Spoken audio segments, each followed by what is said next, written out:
Welcome back to the Hidden Haven Homestead. Today I am going to be putting out some swarm traps for bees. This is a project I started last year. At the time I was planning on doing a horizontal hive, building one using the longer frames. The time really just got away from me. There was no way I could do it. I had these swarm traps built last year, but didn't even get to put them out. So what I'm going to do now is, instead of doing the horizontal hives, I'm just going to do the normal vertical hives. I just don't have time to make all that, and it's just one of those things where time is always the limiting factor. So I'll kind of show you what I've got here. So the ones I made last year, I had made the frames and everything for them. So these are supposed to be for horizontal hives, if I can get them out of here. They're really long, so you have to have a special honey spinner to spin all the honey out of them. That was another factor for why I decided to just go with the vertical. So as you can see, I've got them all stacked in here. All this is basically a place when a beehive decides it needs to split and it's going to swarm. It's going to go find a spot, a hollow tree or something, to make a new home in. So this, I'm going to take these and we'll hang them up on a south facing tree. I think is what I've read is kind of the best. This is what I'm going to work with now. I've got a couple of old frames that have some already drawn out comb, and I put 2 of those in, and then some new ones. In the bottom of this, let's see, what you do is you get some lemongrass oil, and that's just a little cotton face wash down there, and you put some lemongrass oil on it, and that is supposed to attract the bees. Hopefully with the lemongrass and the already real bee comb in there, that will really get them coming to ours, make them think, well, somebody's abandoned this and we're going to start our new hive in here. So we're going to take these out, strap them to a tree about 10 to 12 feet off the ground. We'll check them every couple of days or so. If we see some activity, we'll check them out. But for the most part, we're just going to kind of let them sit, and I don't know if it's quite time for them to be swarming yet. I've got one hive and it is very active, so I'm not sure if they want to swarm or not, if they need to split. So I'm going to put these kind of in 3 directions around where my hives are, and I'm going to set them about 300 or 400 yards away. So I'm going to take these out, we're going to hang them up, and then we're going to hopefully have some good results, maybe catch a new batch of bees that we can have some more beehives around here. All right, so here we are at our first place where I'm going to be putting one of these swarm traps. I've got my ladder, I've got my swarm trap, and I got my strap. This is not going to be easy by myself, but I'm going to do my best to attempt it. If I can't get it up there by myself, I'll get some help and we'll get it put up there. But I'll just leave that running and you can watch my struggles.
All right, there it is. It wasn't easy.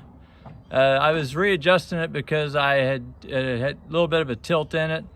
I wanted to make sure it was as level as I could get. It's not perfectly level, but it's not too bad. So we'll go on to the next couple and get them done. All right, here we are at the second stop. This is gonna be on the northwest corner of our 40-acre field that basically our house is in the southeast corner. This is the northeast corner.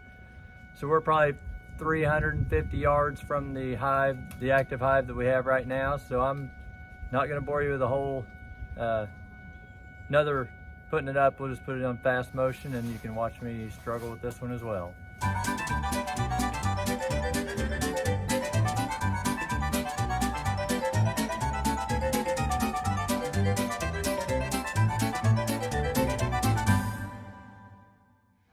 There it is, that's the second one. We're right here on the edge of the field. Hopefully we're not too much brush in the way, but I think they'll come to it if they're around. So we're gonna go on to the next one. Here we are at the third and final stop. This is right along our driveway here that goes to our house.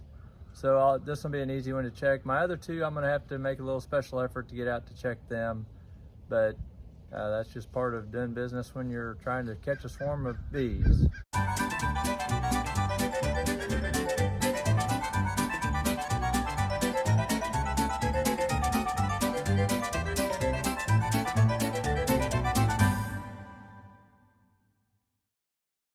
Okay, there's number 3. That's 3 swarm traps. I'm gonna do a video. Hopefully we'll get some and we can do a video of catching the swarm and trying to get it moved into a new hive. But that's gonna do it for this video. If you like these videos, share them, like them, subscribe to our channel, and tell other people about it. Share them, and we'll see you right back here next time on the Hidden Haven Homestead.